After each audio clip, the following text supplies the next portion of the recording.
coming to the corner on Marion, Kansas, right down from our studio downtown Marion. Tonight's host, we got a couple of guys here that are going to come and talk to you, and let's meet them here. We got Mike Powers, Mayor, and Chris Mercer. Hi guys, how you doing? Hello, Gino. Doing good, Gene. Gene, what if as has been said before, what if somebody's watching this at midnight? You said good afternoon. Oh, well, it could be afternoon, morning. You never know when it is. Remember, this thing goes all the way from Hillsboro to Bangor, Maine. That's right. That's right. Or maybe other places. Maybe Canada. Maybe Mexico. Yeah. You never know. Maybe Canada. China. Maybe Canada, Kansas. Well, the next time I'll just say, welcome to On the Corner. It is time for Mike and Chris. We like that. Go. We like that. Yeah. All right. So can we talk now? Yes. Go ahead. How we doing, public? So here with Mr. Mike Powers, and we're bringing you a few tidbits for this upcoming week. Very few. So you came rushing in. You've had a very busy day, I take it. I did. You were almost in Nebraska working a possible arson last night. It actually was an arson, and not to get too much off topic here, but since we're on topic, the topic is whatever we're talking about. So I did. We'll just go with it a little bit. So yesterday evening, I finishing supper, and I got the call that there was a suspicious fire in Beatty, Kansas. That's quite far up north, close to the Nebraska border. And was it some of those doggone Nebraskans sneaking across our border? They possibly. I did chuck some corn on the way home. See, you knew it was Nebraskan because there was popcorn everywhere. That's right. So, anywho, I was tasked to go up there and take a look at a fire, and it was supposed to be a quick and easy investigation. So I thought, and I thought I would run my canine. I have a accelerant detection canine. I let her in the home, and she alerted to an area of origin in the living room. I collected some samples, and several hours later, I was back home at 1:30 a.m. to take a shift at the police department. So I just rolled in. So you left it for further investigation with the PD, or are you going back to do interviews or something? I'll go back to do interviews. We don't have a suspect at this time, but I do have a fellow investigator that he covers that area, and he'll do some follow-up for me. He's quite a bit closer. So if you Google or search, it's about a 2-hour and 20-minute drive from Marion. So, that is less than I thought would have been. Yeah. Huh. Yeah. Just up past north or past Manhattan. So. Sometime we ought to, in one of our shows, we should talk about what you do for a living. We should. And actually, Gene and I have had a lengthy conversation about possibly doing a demonstration with my canine and talking a little bit about my main job, what I do, and how my agency helps the communities, helps the state. As you know, my dad was a state arson investigator, as are you. Yes. I would bet you that, 90% of the public doesn't know that position exists. I'm sure they know that somebody looks into suspicious fires, but to know that the state fire marshal's office had, what's your actual title? Are you a deputy fire marshal? So my actual title, as I get paid as a state fire investigator. Okay. But my working title is a special agent. Ooh. So it all depends on who you talk to. Holy moly. James Bond, baby. Yeah. No 007 at the end. Well, that's for certain people, but he's 000. Something a quick piece. So when I first met Mike years and years ago, he had told me that his father was a fire investigator, and I was coming to the community as a fire investigator. So we actually spoke quite a bit on this topic, and he educated me on how his father was and how he grew up as a fire investigator's son. But something that struck me Before, years actually, ago. by the time he was a fire investigator, was right after I graduated from high school. I grew up as the chief of police's son. Oh, that's right. So Yates Center. Yates Center, That's yeah. right. I do recall that. Fun times. So just just a quick piece. He told me he remembered his dad, and he'll clarify if I'm off on this, but I remember you telling me your dad used to appear at a fire scene in a suit and tie, or at least a tie, and nice dress clothes. And the way we do it now, many years later, it's kind of BDU pants and at least working attire, big boots, and we look almost like firemen going in a fire scene. It's not like you can dress.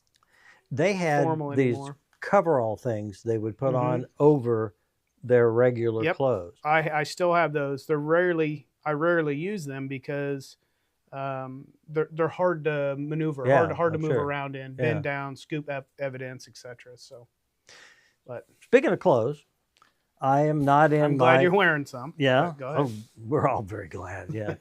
I'm not in my official on the corner outfit. Yep. Yeah.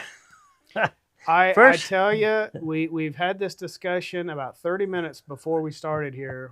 Why did we give him these shirts if he's not going to wear them? First of all, this would be the first one of these that we've done that I had the right shirt. Okay, Secondly, that's not true. it is true. Secondly, it's cold outside, kind of. It is. And I've had, not as bad as you probably, but I've been going all day. I'm tired, and I didn't want to wear a short sleeve shirt because I'm old and I get cold, and so I'm just wearing this. Okay. So be happy that I am clothed. I am happy you're clothed. I'm happy that you're here. Let's turn the page. Well, let's do a little bit of news. We don't have a whole lot of, there's no breaking news here tonight, or today, but do a little bit of news, and then we can have some of this fascinating chatter again. Sounds great. So Take away, Chris. Let's start off with the Kiwanis banquet. So Kiwanis is hosting, which they do every year, a student honor roll banquet. That's going to be on April 7th. Looks like there's about 75 students that are going to appear. So, 75 kids that meet that criteria is pretty good. That's impressive. yeah, small school, absolutely. April 5th, coming around the corner, is Marion High School golf. That's The April 8th. April 8th is what I Yeah. said. You didn't hear me correctly. Marion High School golf at Harrington. What else is going on? Also April 8th? on the 8th is Marion baseball, Marion High School baseball versus Hutch Trinity. And Judy and my anniversary. What? April 5th. Nice. April 8th. Man, you're sharp. Man, you're sharp. April 8th. So what would that be? Can you I say? knew you were going to ask. I'm not sure. It's like 20. I'd have to think about it. I think it's 36. Yeah, I think it's 36. You're going to have to delete that Yeah, you out, may Gene, have to because do some she hears editing. that. He's not sure. So also on April 8th is my daughter's birthday. Nice. Well, Sherry. happy birthday, Yeah. Sherry. Is she 36? Yeah, probably. Yeah, about 36. She just had both of her knees done. Oh, Goodness. that's a, 25th of last month, she had her right leg done. The 25th of the month before, she had her other leg done. wow. Hmm. Yeah. 'Cause I'd bet those were fun months. Yeah. She said it was like having 16 kids. Yikes. I wouldn't know anything about that, but You may proceed. well, man. thank you. You Thank you. betcha. April 9th is the Marion High School PAC meeting. The 10th is Marion High School JV golf. That's also going to be at Harrington. The 11th is the track relays, Marion's Kansas track relays. Also, the 11th is Marion High School baseball versus Little River. And the 12th will be Marion prom. I believe the Marion prom is going to be at the MAC building, the new building out there by the stadium. That's interesting. Yep. And the Marion City Library is having craft night with Janelle Holter. It costs you about $5. and that's between 6:30 and 7:30 on Tuesday, April the 8th, not the 5th, April 8th. And I assume that's in the meeting room at the back, Gene. Would that be correct? Santa Fe room. Yeah, look at the Santa Fe. Yeah. Here's read what they're making, because I find this fascinating. So while there, you will be making burlap carrots for Easter. Which burlap carrots. I don't know that I want a burlap carrot. How could that be? How could that taste good? I mean, I don't care how many potatoes and roast beef or whatever or ham you put it with. A burlap carrot can't be good. No, maybe high in fiber, but Yeah, I would I think it'd be say high in I would fiber. say not good for your digestion. So book sales coming April 25th and 26th. Speaking of that, my wife and I's anniversary is April 25th. Well, there you go. You could take her out for a night. I think we'll go to the book sale. Yeah, maybe catch a snack at Carlson's and maybe a Knock back a couple of burlap carrots. Yep. And yeah, a couple of burlap, maybe a half glass of wine, and then we'll go to the book sale. that you do know how to woo a woman. That's why she married me. Museum. The museum is looking for a museum director. So museum director, it's going to be about 20 hours a week. You get paid about $80,000. I'm joking. I don't know the pay. 20 hours a week. You work about between May and October, and must be someone that's organized and willing to learn about Marion and teach others to learn as well. So that's kind of the big news of the week for Marion, which is, I know there's not a lot of really hot topics there, but nevertheless, that's things that are going on, things you can do and spend time.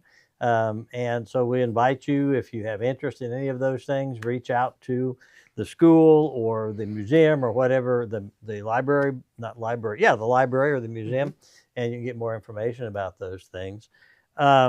Just to follow up a little bit on what's going on here, these telecasts, broadcasts, podcasts, waste of time, it's whatever you want to call them. We continue to get good comments from people. We need more people to subscribe. Subscribing is as easy as can be. If you're on YouTube, if you're viewing this now, obviously you just hit subscribe. If you're viewing this now, there's really no reason not to hit subscribe because there's no downside to it. You don't have to watch every week, and it doesn't cost you anything. We would strongly encourage anyone who is watching that thinks that you want to support your community to subscribe and encourage others to do the same. We've been accused of being sophomoric. Frankly, we felt like that was a real step up for us. Sophomoric is a level above where we thought we were. It's easy to be the Grinch on the top of the mountain, hating everyone, but we think it's better just to sit together and be stupid all at one time. Educating you all. Is that what we're doing? Well, Gene mentioned it, and I don't know that when I'm on here, I'm really not the mayor, but on the other hand, I am the mayor of Marion. I've been thinking about it for a while, and quite a while really, and I think this might be a way to do it, having some sort of a semi-regular show, I guess. Segment. Well, it really wouldn't be a segment on. It could be a segment on this, but I wanted it to be standalone as well. Something that we could put. Actually, you could access it through the city website, or you could watch the on the corner. And when one came out, you could have it here as well. I don't want to be locked into any kind of a schedule. It'll be just whenever I would get around to doing one, and it would be basically just me. Talking about my thoughts on what's going on with the city at any given time, what our thoughts are, plans are, information you may want to have as terms of what may be coming ahead in the city, for the city, if you wanted to follow that or had an opinion about something. So I really appreciate it. If anyone has any thoughts about that, if you think that would be something people that you or others might pay attention to, you can reply in the comments here, just below this on your screen, make some comments, or contact Gene, the number's on there, and let him know that's something you think might be appropriate. If you see me on the street, tell me. I've been really frustrated. I've been in an office about 1.25 years now. We started with a brand new, pretty much a brand new city clerk. No permanent chief of police. We had the interim chief of police. We had no city administrator. Basically had 4 of the 5 city council members turned over. Not Chris Burkholder, but Kevin Burkholder had been on the council for a couple, 3 months, but he was by far not a veteran. Correct. So he won a term, so he started his own 2-year term at the same time that I and the other 3 council members, 3 of us altogether, started a 4-year term, and then Zach Collett was going into the second part of his 4-year term. So we had no institutional knowledge. Even the people that were working for the city, many of them had not been in their jobs very long. And I feel like I've spent 1.25 years now just getting educated. Our interim city administrator, Mark McInerney, who had been with the city manager of Emporia for many years, has been really invaluable. He's taught me a lot about grants and grant opportunities and municipal finance and things that are going to be helpful going forward. We are going to be interviewing for a new full-time city administrator very soon. We had 15 applicants in our recent search. We'll be narrowing that down to a manageable number for interviews, and I'm hopeful by the end of April that we will have made a decision and get somebody hired that then can take over before too very long. There needs to be a climate change, a culture change within the way Marion has done things as a city. I think the school district is a good model to go by. If you look at who has really accomplished things in this town, it's the school district and the hospital, in my opinion. The city, I think, needs to, I've been meeting regularly with the school superintendent and the hospital administrator. We're going to continue that. We think those have been helpful.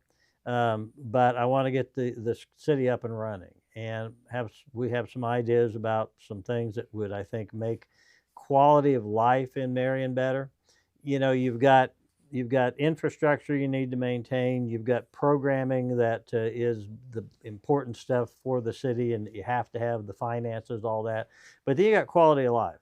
And if you want young people to come here and stay, or if you say, well, hey, we're a retirement community, well, that's fine. You can't be just a retirement committee, though, because if you do, your school district's going to dwindle up. You lose your school, you lose everything. Right. We need that mix, and quality of life is something that it's going to be kind of my, for this year, this 2025, getting a big quality of life project completed is going to be kind of my goal. Okay, I went off on a rant. No, I'm glad you did, because there is some clarification that maybe some of the public hasn't heard yet or hasn't got the opportunity to hear, and just for you to kind of massage that a little bit and kind of get it out there to some of us listeners. So I do appreciate that. Some of that kind of stuff would be what I would talk about in these minute with the mayor, whatever we might try to call it. Right. Now let's move on. Well, one quick thing to not stumble you too bad. Can you comment on who would be involved in the interview process? At this point in time, we've talked about, when I say we've talked about it, really it's been the city administrator and I, the interim administrator and I, who've talked about it. Mm-hmm. I think that the interviews will likely just be done by the city council. City council with the city administrator and the man we hired as our recruiter from the League of Municipalities. We had talked about, can we work the public into this? It's kind of funny because schools do that a lot. You get a new superintendent, they bring in the top 2 or 3 candidates and they have a meet and greet with the superintendent candidate and do all these sort of things, which it's fine. I'm not sure how much value it adds to the process. Sure. But at this point, we're thinking you also have the issue of people who are applying for this job who maybe they are in city administration somewhere else and that they haven't told that place they're looking. Sure. I don't know. But at this point in time, I think it would only be the city council. But that's subject to change. We'll be meeting next Monday and talking about this and see where that goes.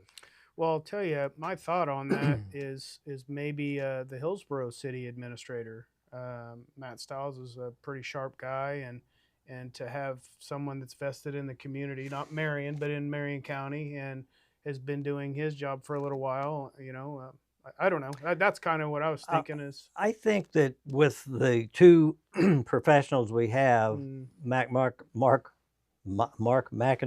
our interim, and John Deerdoff, who is a former city manager as well, we'll probably have that covered. However, now that you say that, I have talked with the former chief of police of Hillsborough, Dan Kenning, and which our next big step will be chief of police, and I've asked Dan if he would participate in that interview process. Yeah. Because I have a lot of respect for him. I think he did a good job of being, community policing it's harder than people might think. Yeah. And I thought Dan did a great job of that. So and he told me he'd be willing to participate. So I hope we'll do that. Good. Very good. So go ahead. Okay, now here's your thought. Getting down to the important stuff. I have a fake plant. Stands somewhere between here and here. About as tall as you. Yep. I got a visual. That's just sophomoric right there. I thought about bringing it because this needs a little something here. Yeah. Now. Okay. But are you familiar with the Zach Galifianakis show Between Two Ferns? No. You should just get on YouTube and look up Between Two Ferns. It is hilarious. Okay. I don't think he's still doing them. They ran for a while. They were funny.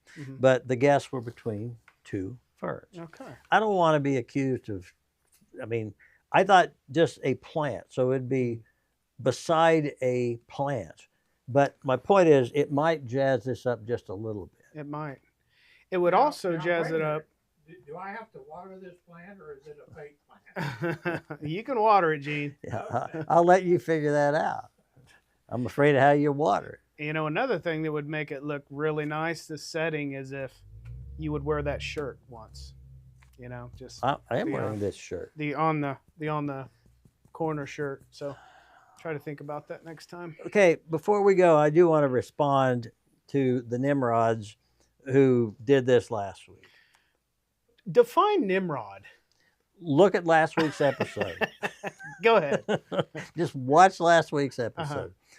They are so intimidated by us. We live rent-free in their heads 100% of the time. Yeah, that's true. And so many of you most of you that are watching this will probably not remember back in the late 1950s and 60s. And I only know this show from reruns. I was young enough, I wasn't watching them when they were actually coming on the air, but there was a Western called Maverick. And it was where the actor James Garner got his first big break. Okay. And James Garner went on, he was in the Rockford Files. He was in, good Lord, how many movies he was in. Had a great career. But when he started, there were 2 brothers and they were gamblers. James Garner would do, 1 week, the episode was James Garner.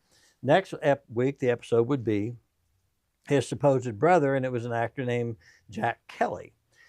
James Garner was a kind of a superstar. Jack Kelly was just this actor. And Garner was very, very popular. And then next week it would be kind of it was a letdown because it was just Jack Kelly. Yeah. I think it's what we've got going here. We've got the James Garner crew. Yes. They call themselves the A-Team. Yeah. Like, we'll just be the James Garner crew. And then they can, and it's okay to be Jack Kelly. He was fine.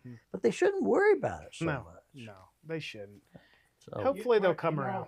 I was with both of them just this afternoon. We was up to the food bank. I'm sorry. Loading the truck, and they said, well, let's go down and just watch them.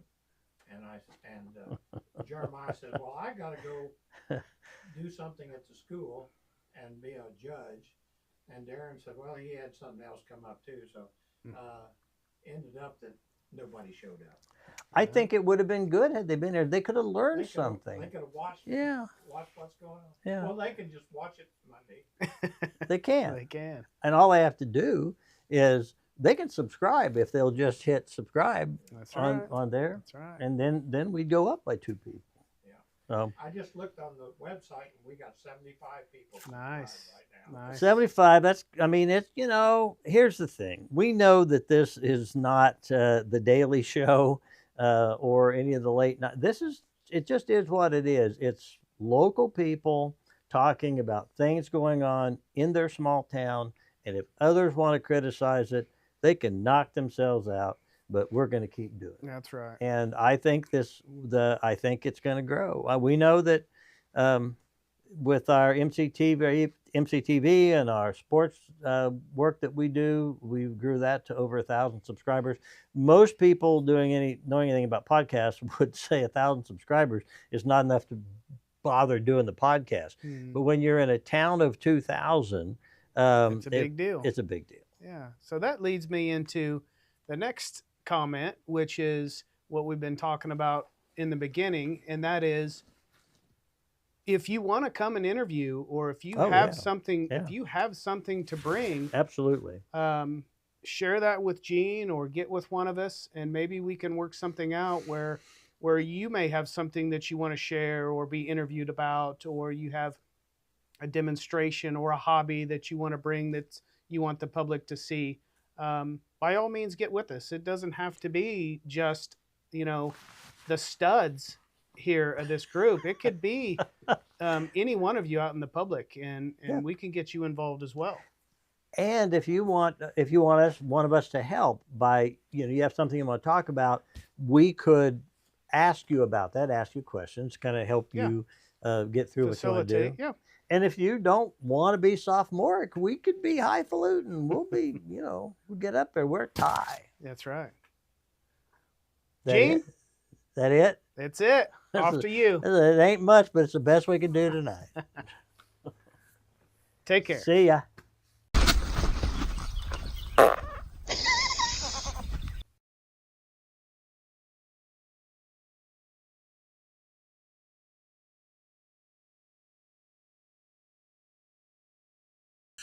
Welcome to Gene's Corner. I really don't have too much to talk about this week, but we did have a really nice rain here Friday during the day, and we had that one before that was like mud balls on your car and so forth, but we had a nice rain Friday and makes everything feel so much better. And so I didn't know what to talk about, so I just drove around town and kind of looked over things, and the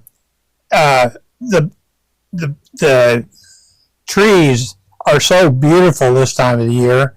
They're so white and so forth.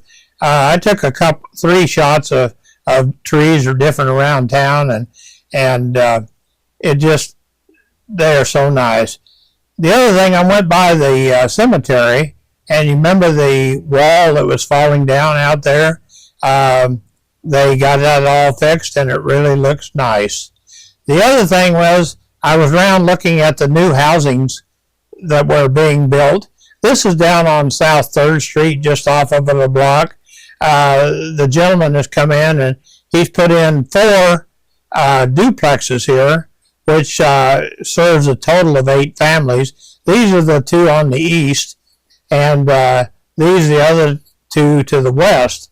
And I don't think that one in the middle maybe is occupied yet, or on the end and so forth. And so then I drove up on Coble Street, and I looked at the new housing up there.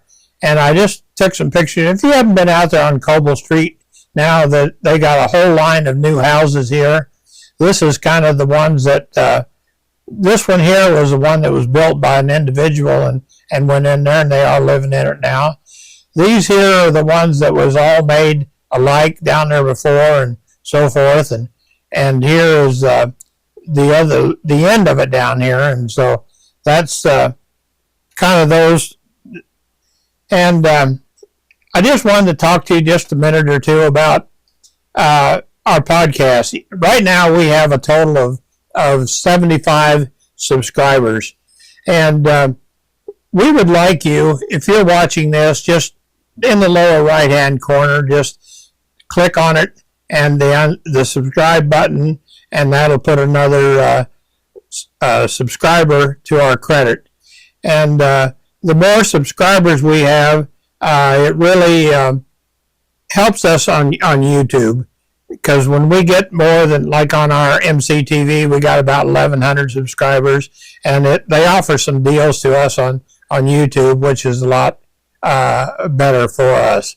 And also, if you like it, click the like button, and I'd ask you to share these videos to your friends and other friends, and tell them to be sure and subscribe when they get it. So one other thing I'd like to do today, you guys watch these videos and all you see is what the output is and so forth. And so I decided today that I'm going to give you a behind the curtains view of what our studio looks like and how it works. So just stay tuned here, and a blink of the eye will give you that tour. Okay, I'm going to give you a behind the scene of how we make the videos and so forth that we show. All you guys see is just the final product, and you don't see what's going on behind the screen. So here we are in my studio downtown. Let me come around here and show you some of the things that we have and what works for it. As you can see here, this is our monitor to do our teleprompter. And so I can sit here and I can run it, and I see it running here, and then I'll show you a little bit about what we see on the other end. Here is our second laptop. This is where we do all our PowerPoint and feed it in for pictures and whatever else that we need to do. Up here is the number one camera, and as you can see, I have a monitor there that is showing me what is on the line right now. So also over here is our control panel, our ATEM Mini Extreme. With this, we can do all of our switching. We can handle all of our audio and so forth as far as volume-wise and so forth. And then like this, if I switch this here to one of the other cameras, as you can see, it has switched over. So let's walk on around here and show you the rest of what we got here. As you can see here, we use a backdrop, just able to pull it across there on top and have it so we have the room for the people to sit there and so forth. Here's another view back from onto the desk here and so forth. When we have somebody come in here, we have the lights and so forth, and we have our gal Friday over here. She kind of just stands around there all day long and doesn't do anything at all. So if I sit down here like a person that would be doing the interview, as you can see here on the screen here, we have a screen showing what's going out on the air at the time. And you can see now that I'm sitting here and being able to do it. Also, I wanted to show you our teleprompter up here. Mike Powers was the one that likes to have teleprompter, so if you remember the first deal we did, we had the schedule all on paper, and they read off of the paper. And now he said he would like to have a teleprompter. So I think we're probably the only podcast going that has a 55-inch teleprompter. And I think it's a good deal because, you know, some of these guys are getting a little older and having trouble hard to see. So we put this in, and I hope it makes a good deal. So, all right, that is kind of a bird's eye view and behind of what we do here in this studio. As you can see, it's not very big, but it does serve the purpose for us to do these podcasts here. Thank you again, and hope to see you soon. Okay, that wraps up this week's segments and so forth that we're going to show you. It'll be coming out on Monday morning, just like it does every day, the weekly news. So I just ask that you guys all be safe and drive carefully. We'll see you next week.